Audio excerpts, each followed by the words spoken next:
I missed Monday's show, and look at how much has gone on. We got to get caught up. There's a full-blown NIL holdout taking place, and Cormani McClain is going to sign something on Sunday.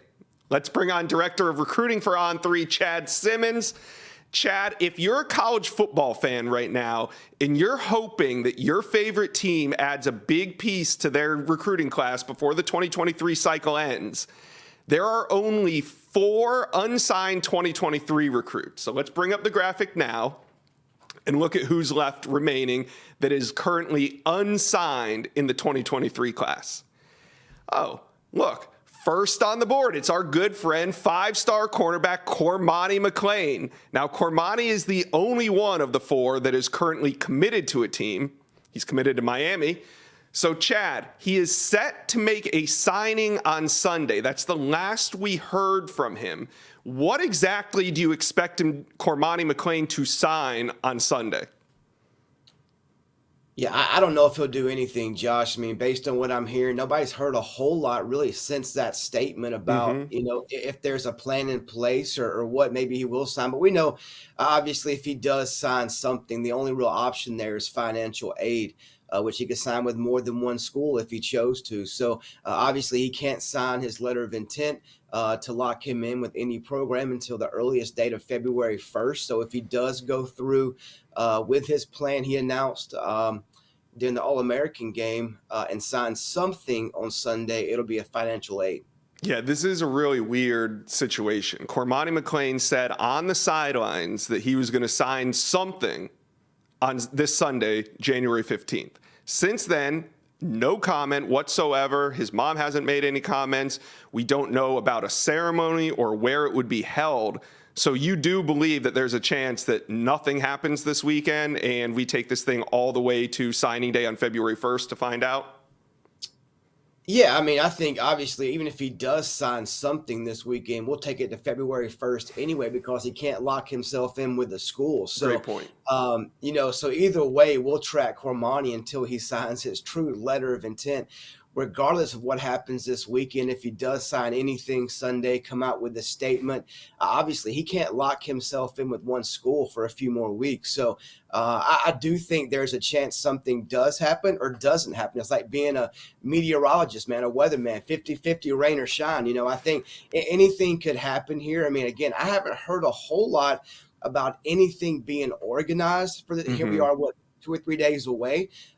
So I guess we have to kind of wait and see. Yeah. And when people refer to him signing, they're talking about a financial aid agreement, which you alluded to. A financial aid agreement, for those watching, is not binding, and you can sign multiple. You could say he's considering Miami, Alabama, and Colorado. Technically, Chad, couldn't he sign a financial aid agreement with all 3 teams on Sunday if he wanted to? Yeah, he could, but really my thing about signing financial aid with anybody on Sunday is really why? Things open back up, this weekend on Friday. So he can have open communication with or without financial aid with these schools all the way up until, February 1st. So I don't really know what the rhyme or reason is behind if he does sign financial aid with somebody other than maybe if he does sign with just one school, he's trying to make an announcement. Hey, I'm staying with Miami or going to Colorado or going to Alabama. Maybe that's a statement he's trying to make with one school financial aid. But again, nothing locks him in and multiple schools will be able to come in and see him the next 3 weeks. All right. So when we come back to the Inside Scoop on Monday, I don't know what we're going to be talking about Cormani McClain, but we'll revisit whatever happens on Sunday. All right, moving down the list, we have 5-star athlete Nycholes Harbor, the number 1 athlete in America out of the Baltimore, Maryland area. Nycholes Harbor has set up a visit to Oregon. What else is Nycholes Harbor going to do between now and February 1st signing day? Probably train for track, number 1. I think that's probably his priority. I talked to a source close to Nick just a couple of days ago, and we've talked about the possibility of unofficial visits back to Michigan, back to South Carolina. Of course, Maryland's right around within 30 minutes from his home. He can easily get there. But the source said nothing's planned right now outside of the Oregon official visit.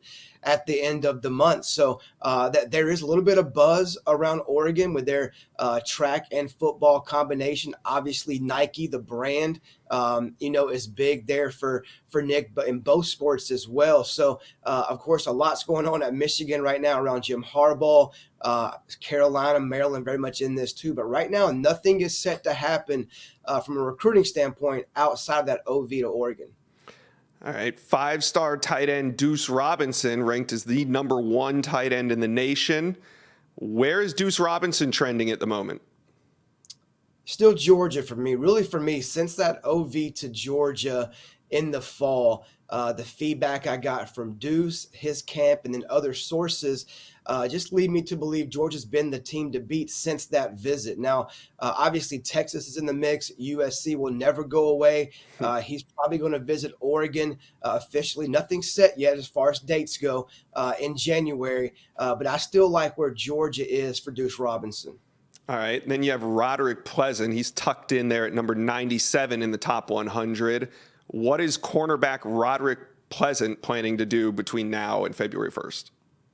Yeah, a speedster, a guy that also wants to run track like Nick Harbor and play football in college. So right now, based on doing some digging here recently, I think the 2 teams to watch are Oregon and then USC. USC has the final official visit.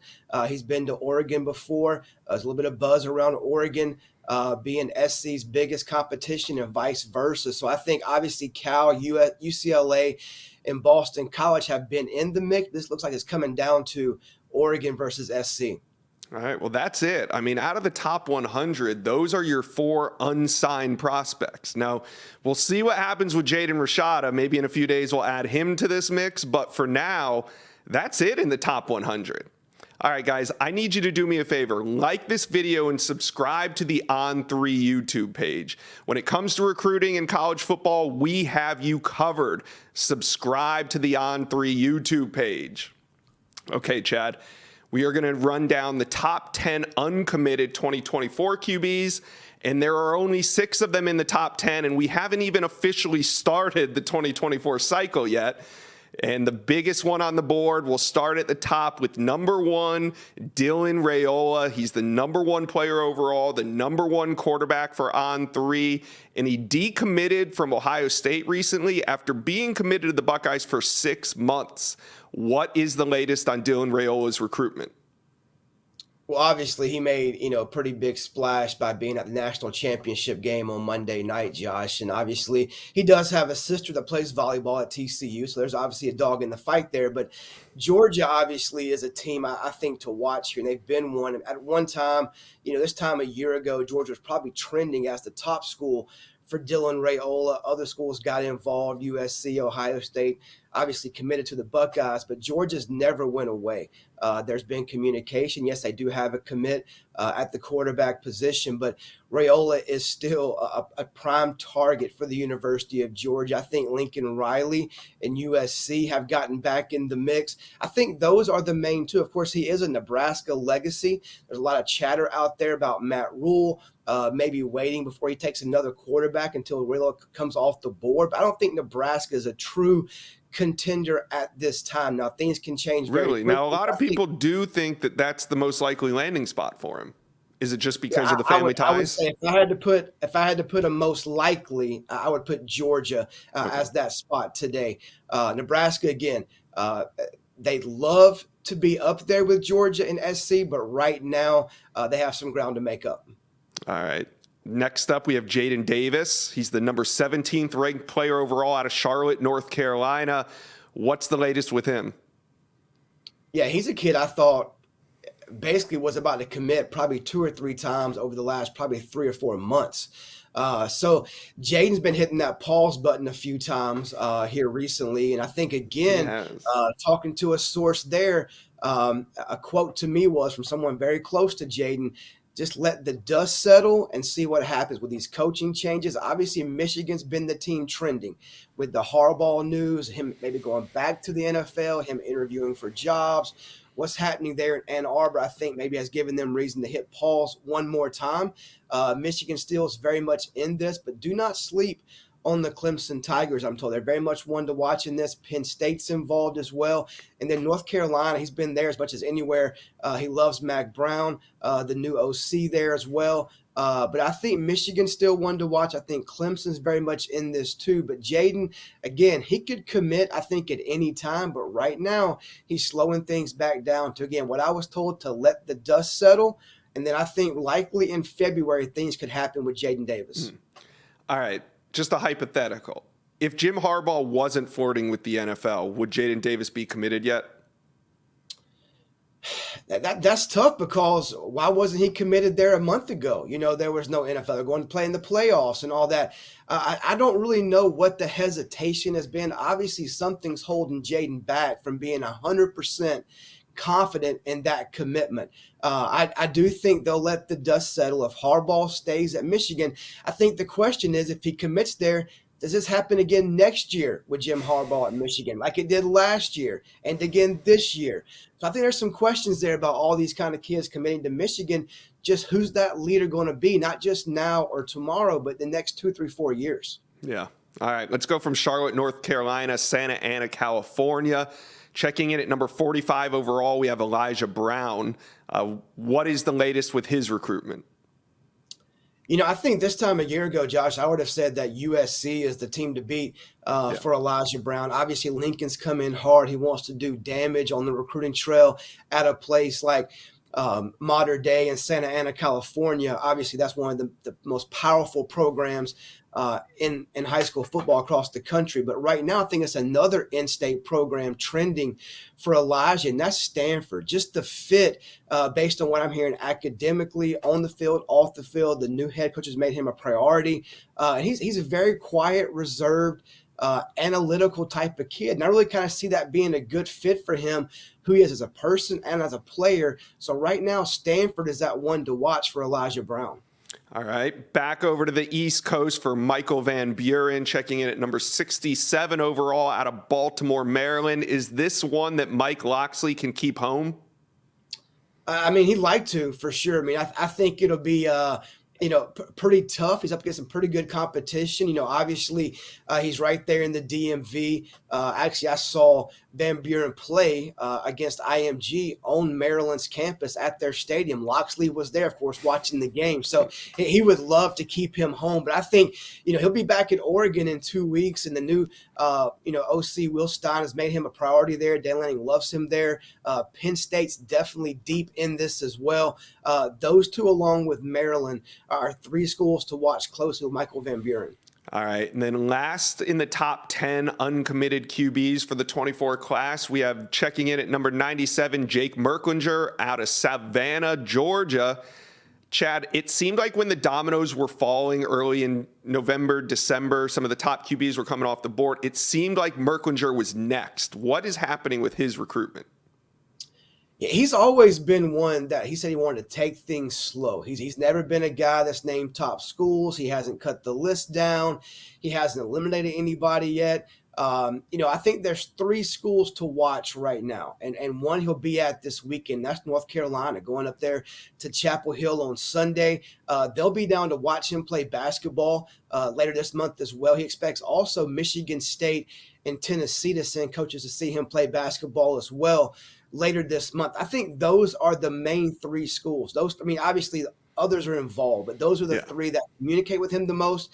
He's been to Michigan State a handful of times. They're definitely a dark horse, being obviously up north, Big Ten program, coming down to Savannah, Georgia to recruit a kid like Jake. But I think Tennessee, UNC, and Michigan State have kind of, I don't want to say separated themselves from the pack, but they're 3 that's kind of at least pulled ahead somewhat as far as showing the interest in him right now. And do you think he could take this thing to the summer or maybe into his senior year? Or when do you think he's going to make a decision?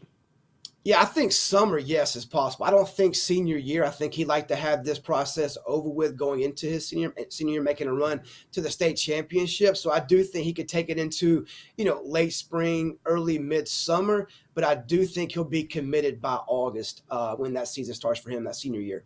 All right, some great information from you, Chad. Before I let you go, though, there's a big decision coming up in the 24 class. The number 1 overall offensive tackle 40th best player, Kam Pringle. He's 6'8" and 340 pounds.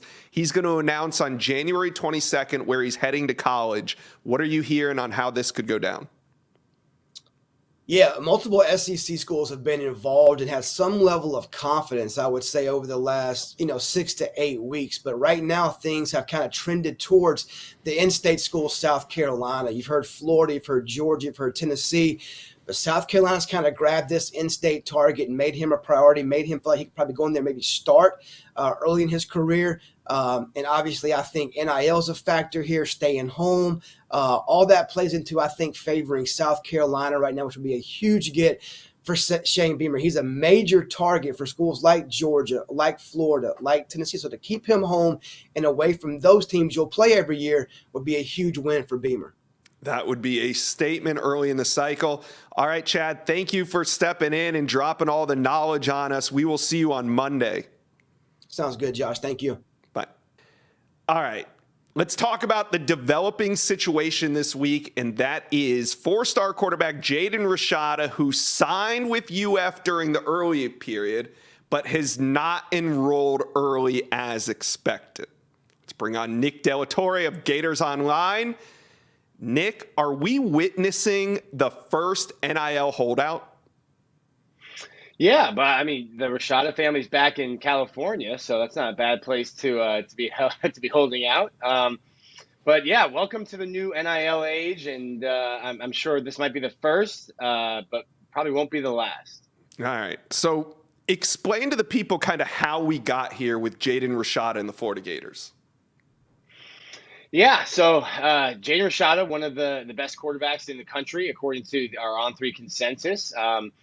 Florida was recruiting him along with many other schools, most of the schools in the SEC, and then one in particular just down south in Miami. And Jaydn visited Florida twice. Florida felt really good about him, pushed back a commitment date to sneak in a Miami visit, and whoever gets the last visit seems to usually get a commitment, which Jaydn Rashada did.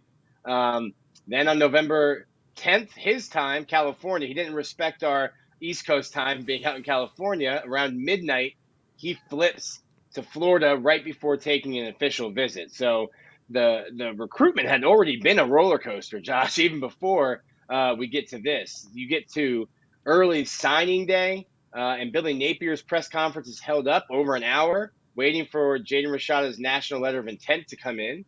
That does come in, and last week he's in Orlando, and he says, I'm going straight from Orlando to Gainesville, which he did.